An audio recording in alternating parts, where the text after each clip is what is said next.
Monsieur le Premier ministre, chef du gouvernement, Monsieur le rapporteur du CENSA, secrétariat, avant quelque chose à corriger.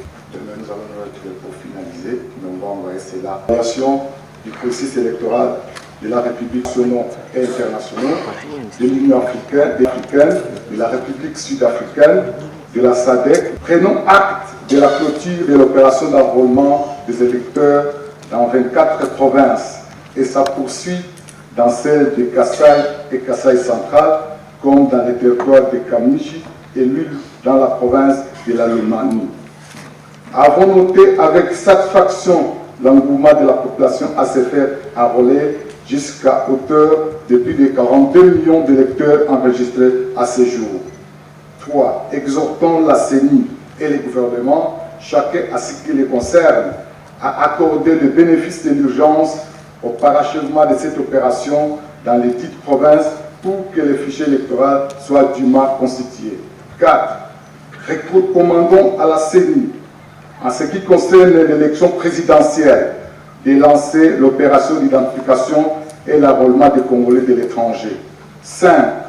Encourageons le gouvernement à poursuivre le financement du processus électoral et en assurer la sécurité tout en fournissant à la CENI les moyens logistiques disponibles. 6. Remercions les partenaires techniques et financiers de la République démocratique du Congo pour les soutiens techniques et l'appui logistique apportés à la CENI. Les lançons un appel pour qu'ils libèrent effectivement les moyens financiers promis conformément au protocole d'accord relatif au projet d'appui au processus électoral du Congo géré par le PNUD PASEC. 7. Appelons particulièrement la MONUSCO à finaliser l'évaluation avec la CENI des besoins en appui logistique et à fixer cette dernière quant à la hauteur et aux modalités de son appui. 8.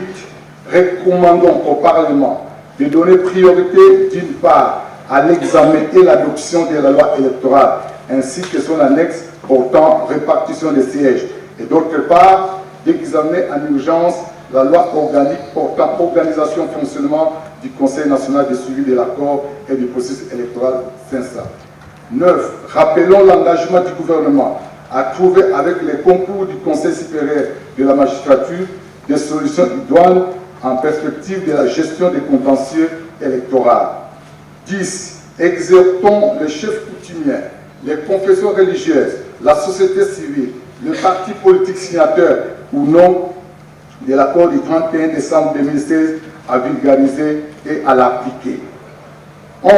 Avons pris conscience des réalités du chemin critique des opérations qui vont suivre l'étape de constitution du fichier électoral, ainsi que les délais relatifs jusqu'à la tenue des scrutins et l'installation de nouvelles institutions. Demandons à la CENI, conformément à la Constitution, à sa loi organique et aux dispositions pertinentes de l'accord du 31 décembre 2016 de publier le calendrier électoral réaliste. 13. Encourageons le CENSA à continuer à jouer pleinement son rôle conformément aux dispositions pertinentes de l'accord du 31 décembre 2016. Enfin, 14. Lançons un appel patriotique à toutes les parties prenantes et à l'ensemble du peuple congolais à soutenir et accompagner les processus électoraux en cours jusqu'à la tenue effective des élections. Fait à Kinshasa.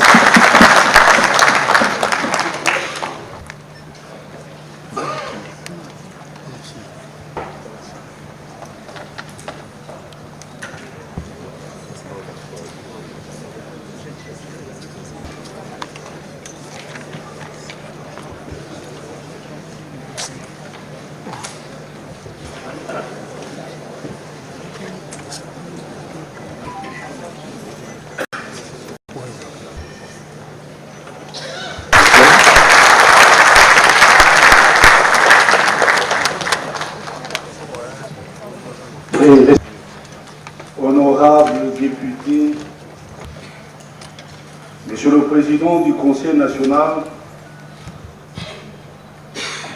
c'est encore pour la deuxième fois dans l'espace, à l'occasion cette fois-ci de la présente cérémonie, en effet, offert le samedi 14 octobre dernier, dans cette même salle, Palais du Peuple, travaux de la deuxième évaluation du processus électoral, à l'accord politique global et inclusif, assisté par leurs experts respectifs et en présence de partenaires d'état d'avancement du processus électoral en cours.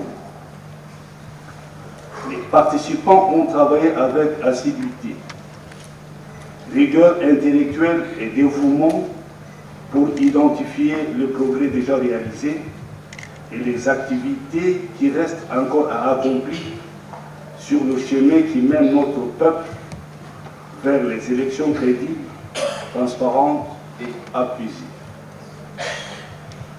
Les travaux d'évaluation du processus électoral ont permis d'aboutir aux conclusions et recommandations pertinentes consignées dans le rapport final et le communiqué final qui vient d'être lu en plénière. C'est ici le lieu pour moi de présenter mes très sincères félicitations à tous les participants pour avoir produit un travail de grande qualité en vue de permettre à la CENI de recadrer le processus électoral en cours qui doit connaître à court terme des avancées significatives. Comme je l'avais indiqué dans mon discours d'ouverture le samedi 14 octobre dernier, la CENI dispose maintenant, à l'issue de ses travaux d'évaluation, de tous les éléments nécessaires pour préparer et publier dans le plus bref délai le calendrier électoral en vue de paver et de baliser le chemin qui va conduire le peuple congolais vers les meilleures élections de l'histoire récente de notre pays. À mon avis, le futur calendrier électoral dont nous souhaitons la publicité dans le plus bref délai doit être on ne peut plus réaliste. Mesdames et messieurs, je ne cesserai jamais de le répéter. Le gouvernement d'union nationale a une mission principale, pour ne pas dire l'unique mission. Il s'agit de l'organisation au cours des prochains mois des élections crédibles, transparentes et apaisées en RDC. À cet égard, comme je l'ai souvent répété, l'ambition de mon gouvernement est d'offrir au peuple congolais les meilleures élections de l'histoire de notre pays. Le régime démocratique et républicain que nous avons choisi pour notre développement et notre vivre ensemble ne peut s'enraciner dans notre société que par la tenue des élections à intervalles réguliers et qui soient transparentes et crédibles. C'est pourquoi le gouvernement fera tout ce qui est possible pour remplir toutes les obligations en rapport avec l'organisation des prochaines élections, telles qu'elles sont prévues dans l'accord politique du 31 décembre 2016 et rappelées dans les conclusions et recommandations des travaux de la deuxième évaluation du processus électoral. J'espère que la communauté internationale fera de même en ce qui concerne ses propres engagements qu'elle a souscrits en vue d'apporter son soutien matériel et financier au processus électoral en cours dans notre pays. En attendant la publication imminente du calendrier électoral, je lance un appel à tous les Congolais de rester calmes, de défendre la paix, la stabilité, la concorde nationale et la jeune démocratie congolaise en mettant l'intérêt général au-dessus des intérêts partisans et égoïstes. Nous devons tous montrer à la face du monde que nous sommes un peuple mûr, responsable et capable de prendre son destin en main dans la justice, la paix et le travail. Que vive la République démocratique du Congo. Que Dieu bénisse le peuple congolais Sur ce, je déclare clos les travaux de la deuxième évaluation du processus électoral par les gouvernements, le CNSA et la CENI, et je vous remercie.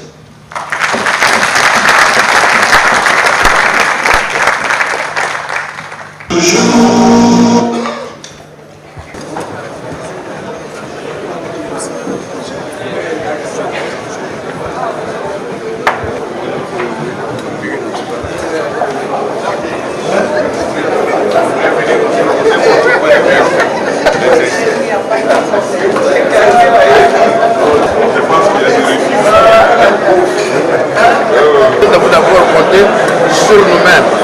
Et là, nous avons fait des exercices de telle façon que pour des services qui ont des crédits ou qui ont des moyens, nous allons examiner avec le ministre du Budget, avec le ministre des Finances, que nous puissions faire des propositions qui seraient telles qu'on puisse augmenter les enveloppes de la CENI pour cette année-ci et peut-être ne pas le faire l'année prochaine, parce que plus nous donnons plus de moyens à la CENI, parce que nous avons des problèmes de transport, au lieu de disposer de 40-50 avions, pour que nous puissions disposer plus de façon à gagner le temps et en même temps à rationaliser certaines dépenses, nous avons fait ces propositions de façon à l'aider pour que nous entrions dans un calendrier qui tienne compte à la fois des contraintes logistiques, budgétaires, financières et avoir un délai qui puisse être un délai qui soit accepté par beaucoup de gens. Mais c'est la CENI qui est compétente de le faire. Nous lui avons donné les moyens quant au raisonnement pour aboutir à cette finalité. Merci. Pas exactement, mais il s'avérait que ces délais-là dépendent de quelques facteurs, notamment les moyens financiers, les moyens logistiques. Et ces moyens-là, une fois accrus, ça peut ramener ces délais-là à beaucoup moins que c'est actuellement. C'est ainsi qu'on a demandé à la CENI, par rapport aux moyens disponibles et aux promesses qu'on pourrait avoir, que la CENI élabore ces calendriers. Et cela reste vrai que chaque fois qu'on aura un peu plus de moyens, les jours de ces calendriers-là pourront toujours être réduits. En fait, le calendrier électoral nous servira beaucoup plus de témoins. Plus qu'il y aura de moyens, plus ces jours pourront être réduits. Parce qu'il ne faut pas non plus faire un calendrier fantaisiste en imaginant des choses qui ne sont pas. Il faut d'abord partir sur ce qu'il y a, ce qui est disponible. Et si d'aventure nous avons un peu plus, eh ben, ça ne nous empêchera pas pour nous retrouver et dire que voilà, maintenant qu'on peut faire ce qui était prévu en 20 jours, qu'on peut le faire en 5, parce qu'on a beaucoup plus de moyens, revoyons ces calendriers. Aujourd'hui, malgré la pluralité, la multitude des experts que nous avons consultés, même avant la tripartite, on n'a pas eu des arguments objectifs sérieux qui nous permettaient de dire à la CENI que là, il ne faut pas 20 jours, il en faut plutôt 15 ou 5. On n'a pas eu ces arguments-là. Nous sommes restés sur le fait que ces délais ne peuvent être réduits que si les moyens sont accrus. Et donc, c'est l'élément principal sur lequel on va insister, qu'il y ait beaucoup plus de moyens pour réduire ces délais-là. Nous apprenons que le niveau de la commission... Non, j'étais membre de cette commission-là. À la fin, on a validé le rapport final par un vote où il n'y avait que 2 personnes qui avaient voté contre. Le reste de la salle, on était à un peu plus d'une vingtaine, avait validé les rapports par vote, s'il vous plaît. Nous a présenté depuis plusieurs jours l'idée d'une machine à voter qui pourrait faire gagner du temps, mais aussi permettre une certaine fiabilité, parce que ce n'est pas la machine... Vous l'avez avalisé cette idée-là? Non, ce n'était pas notre rôle à ce moment-ci.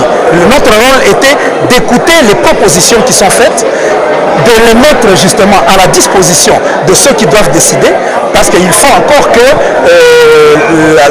la population, il faut que le législateur, c'est-à-dire le Parlement et toutes les institutions se mettent d'accord sur l'importance d'utiliser ou la possibilité d'utiliser cette machine. Nous avons simplement écouté et donné des propositions. Aujourd'hui, qu'est-ce qui est en jeu? C'est qu'il faut rassurer le peuple. Il faut rassurer le peuple qu'il y aura des élections dans ce pays. En 504 jours, si les moyens le permettent, il faudrait plutôt diminuer ce délai-là, parce qu'on nous a montré qu'il faut des avions, 150 avions, 120 avions pour pouvoir acheminer le matériel. Il y a tout le temps qu'il faut passer au moment où on vote les lois, etc. Nous avons dit, si l'on peut diminuer ce délai, tant mieux. Est-ce que les moyens le permettront? C'est le travail du gouvernement de chercher le moyen.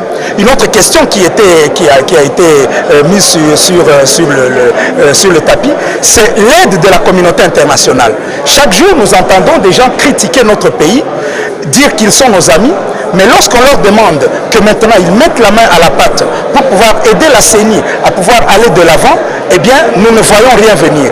On a demandé que la communauté internationale également respecte ses engagements envers la CENI.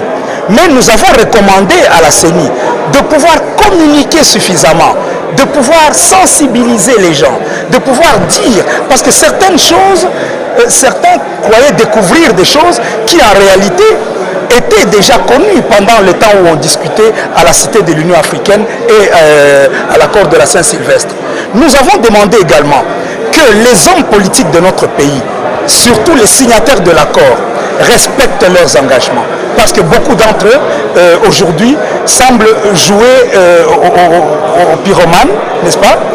Appellent, au lieu de sensibiliser la population à pouvoir s'approprier le processus électoral, semblent vouloir plutôt envoyer les gens vers une certaine violence ou un refus des institutions, alors que nous voulons que ces élections soient meilleures que celles de 2011, meilleures que celles de 2006 et qu'elles se fassent dans la paix.